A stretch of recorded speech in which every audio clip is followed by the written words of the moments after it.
መከራ ውስጥ እግዚአብሔር ግዴታ ያሳልፈሃል። አሜን በትሉም ግዴታ በዚህ ምድር ላይ ስለምንኖር እስከዛሬ ምንም ያልገጠማችሁ በቅርቡ ስለሚገጥማችሁ በዛ ውስጥ ግን ካልም መሆን ይጠበቅብሃል። ተረጋግተ እግዚአብሔርን እያመለክ መሄድ አለብን።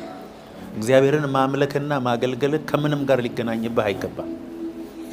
በከፍታም በዝቅታም ነገሮች ሲሆኑ ሳይሆኑም የሆኑትም በምክንያት ነው፣ ያልሆኑትም በምክንያት እንደሆነ እወቅ። ከእግዚአብሔር እውቀት ውጪ በአንተ ህይወት ላይ ሊሆን የሚችል ነገር የለም። ይህንን እውቀት ይኑራችሁ። እግዚአብሔር ሳያውቀው በእኔ ህይወት የሚሆን ነገር የለም ብላችሁ መኑ። የለም፣ አይኖርም።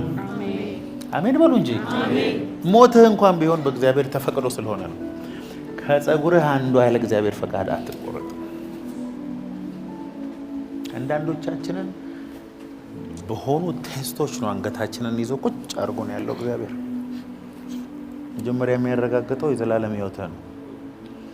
ማንኛውም የዘላለም ህይወትን የሚያሳጣህን ነገር እግዚአብሔር በመከልከል ሁሉ ይባርካል።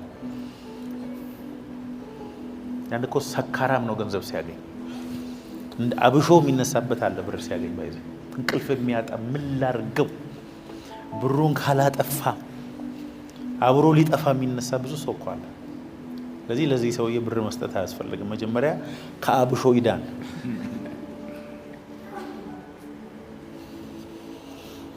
የእግዚአብሔር ፍቅር ልብን ሲሞላው ህይወትን መረጋጋት ይሞላዋል። አሜን። በመከራ ላይ መሳቅ ትጀምራለህ። አሜን።